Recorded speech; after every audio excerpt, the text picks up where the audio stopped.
महत्त्वाची बातमी समोर येतेय। येत्या दिवाळीत म्हाडाची मुंबईतील 5,000 घरांसाठी लॉटरी असणार आहे।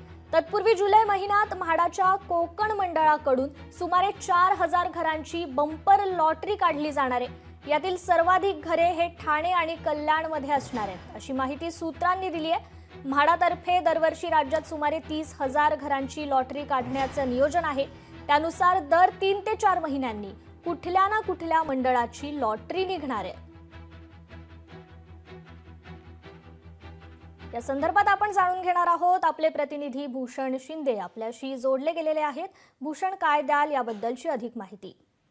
नक्कीच कृपा, येत्या काळात लवकरच म्हाडाकडनं पुन्हा एकदा लॉटरी जी आहे ती जारी केली जाणार आहे। एकंदर 6,000 घरं, इतकी मोठ्या संख्येची घरं सध्या म्हाडा देणार आहे, निर्माण करणार आहे। आणि एकंदर ठाणे आणि कल्याण या परिसरात ती घरं जी असणार, ती जास्त घरं असणार आहेत। अशा प्रकारे ही मोठी लॉटरी सध्या म्हाडा लवकर जाहीर करणार आहे। आणि एकंदर या घरांमध्ये सामान्य माणसांना कशा प्रकारे त्याचा फायदा होईल अशा अनुषंगाने सध्या त्याची योजना, सध्या त्याचं नियोजन सध्या सुरू आहे। आणि एकंदर संपूर्ण जी स्वरूप सध्या तयार केलं जात आहे, त्यामुळे ही लॉटरी लवकरात लवकर जाहीर केली जाईल अशा प्रकारे अपेक्षा सध्या व्यक्त केली जात आहे। कृपा, निश्चितच धन्यवाद भूषण, तुम्ही दिलेल्या या सविस्तर माहितीबद्दल। लोकशाही मराठी ऐका, पहा, जागरूक रहा।